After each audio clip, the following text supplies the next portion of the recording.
It's not opening day, but close enough. In 1949, you were 21 and just turned pro. They started you at the bottom in Class D. That was followed by 2 years playing in Class C, with 2 more years in Class A, before finally being called up.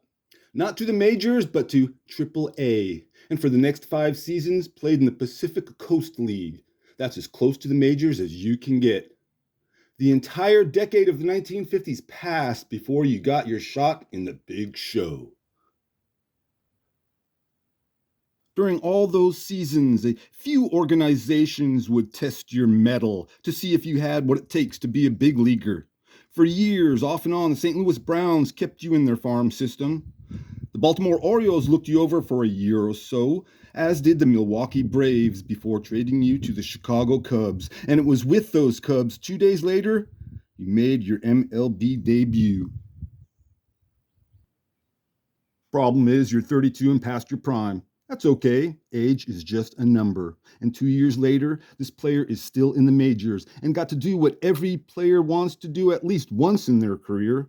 He was a starter on MLB's opening day. On top of that, it was the inaugural game for the Houston Colt.45's, the first MLB team located in Texas. Over to Texas for my 4th annual MLB opening day show and experience the highs and lows a 34-year-old center fielder named Alfred Michael Heist went through on that day, that faithful day, April 10th, 1962. He goes by Al and is a righty who stood 6'2" and weighed 185 pounds. Born 1927 to Joseph and Loretta Jane, and he went to Brooklyn Automotive Trades High School. Brooklynites call it A-Tech. And in 1945, right out of high school, he joined the Navy and was another teenager who enlisted on his own and would serve bravely. Upon his return, Al Heist was awarded the American Area Medal, Asiatic Pacific Medal, Victory Medal, and Good Conduct Medal. Thankfully, he returned from the war, but you could tell it aged him. He's 32 years old on his first Topps baseball card, but he could pass for 52, and that's being nice. The only pictures I found of him are on his collectibles. A couple of Topps cards, a couple of Salada coins, a stamp, and a few minor league cards, and he looks very old in all of them. I don't know if Al played sports as a youth or in the Navy, but I do know he signed with the St. Louis Browns in 1949. As a youngster, he'd been to the other side of the world to fight in the war, and now is going to the other side of the country to play baseball because the Browns put him on their Class D Reading Browns, out in California, where he stole 24 bases playing in the Far West League, a league I've never mentioned. Al stayed in California for the next 2 seasons playing with the Stockton Ports, Class C in the California League. I don't know why he didn't play in 1952, but his stats pick up in 1953, now up in Class A with the Lewiston Broncos, Western International League, where he stole 28 bases in 1953 and 23 bases in 1954, then picked to that league's all-star team. So after 2 years in Idaho, Al Heist was back in California for the next 5 seasons and part of the 6th. From 1955 to 1960, he was a mainstay in the Pacific Coast League, playing with the Sacramento Solons. Dad has 2 of his autographs, both from 1955, and this is my 16th profile on players from that 1955 team, with St. Louis Browns pitcher Chet Johnson next in line. Al Heist was named to the Sporting News Minor League All-Star Fielding Team in 1958. The selection is based on official fielding averages. He had the only flawless record in the minor leagues and set a Pacific Coast League record by playing in 161 games without committing an error. During his 16 seasons when Al was on a team, it was for the whole season, except for 1960 when the Braves organization traded him to the Cubs on July 15th. And he was told to report to Chicago.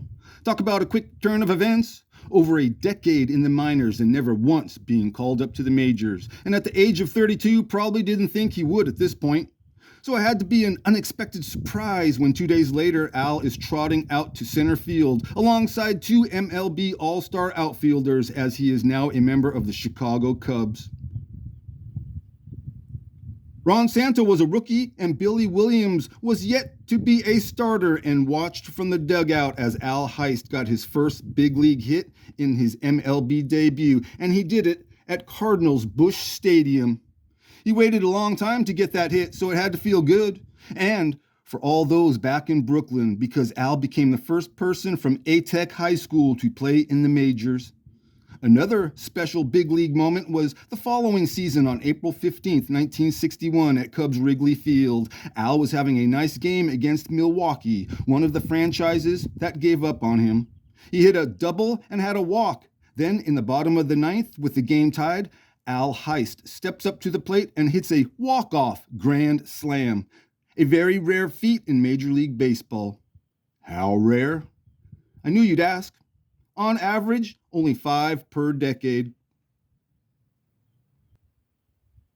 Al and Richie Ashburn split time in center field for the Cubs in 1961, with both players at the end of their careers, yet both taken the 1961 expansion draft. Al was Houston Colt.45's 5th pick and 9th overall selection, but played only 27 games in the team's inaugural season because of a broken ankle. That was his last look at the majors and the only season he didn't hit a home run. Houston made Al player-coach with their AAA Oklahoma City 89ers from 1963 to 1965, playing with a few other guys Dad has signatures from: Tom Borland, Jim Mahoney, and Carroll Hardy, whose claim to fame is tied to Ted Williams. But for today's show, I'll point out a walk-off grand slam Carroll hit as a member of the Red Sox that was even more rare than the one Al Heist hit. Carroll Hardy is the only player to break a scoreless tie with a walk-off grand slam in the 12th inning. It was against the Indians, a team he used to play for. And what's cool about that at-bat and that grand slam? Cleveland intentionally walked 2 batters to get to Carroll. That's why I always like to look up to see who these guys played with in the minors, and like today, found this gem about Carroll Hardy's grand slam that tied in perfectly with this show. After Al's playing days ended, Houston, who are now the Astros, promoted Al to coach on manager Grady Hatton's staff, which he did for 1966 and 1967. And over the years, he would scout for them, moving on to scout for his former team, the Cubs, before moving on again to the San Diego Padres from 1975 to 1984 as a scout and instruction league coordinator, with the 1980 season seeing Al put the uniform back on one more time when the Padres asked him to be their third base coach. His final job in baseball kept him in California when in 1985 he was hired by the San Francisco Giants to be their national cross-checker scout, a position he held until 1993 when he retired from the game. Al Heist was another baseball lifer who spent 44 years in the sport. During his 16 seasons of pro ball, surprisingly only played for 7 different clubs and waited over a decade and played in more than 1,400 minor league games before being called up to the majors, where he played in 177 games, nearly 2,000 games in total, hitting 116 home runs, 8 of those in the Big Show. And like I said, no photos of Al or info on his youth or after baseball. No quotes or baseball stories. It seems Al was one of those players who kept his head down and didn't make waves. He just played ball. Mr. Heist passed away on October 2nd, 2006 in Tahlequah, Oklahoma. He was 78. Al had 3 daughters, but no mention of his wife at all. And I always like to mention the wives on my show because I feel the need to acknowledge the player's better half, as they say. But really, I just like to point out all the different old-timey girls' names from back in the early 1900s. Names you never hear today. And I have yet to do a show where I mention a more modern female name like Taylor, Trinity, or Tamika.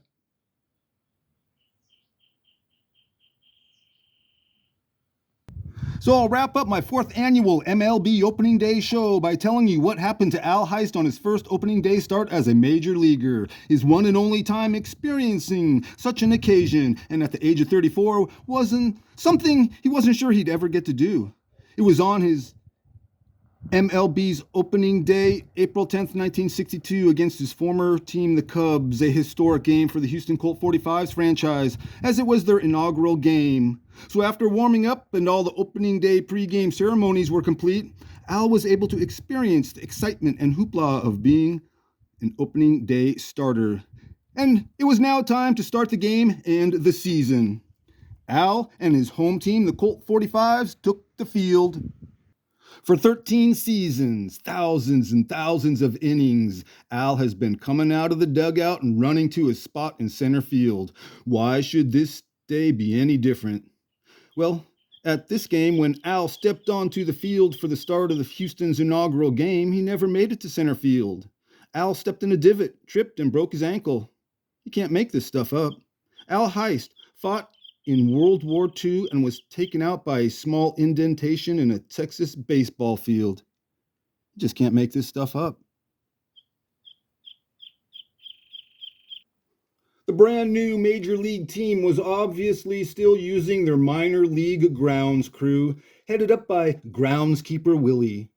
No sense yelling at him. He'll just keep raking the grass and in a Scottish accent quietly say, "Willie hears ya, and Willie don't care."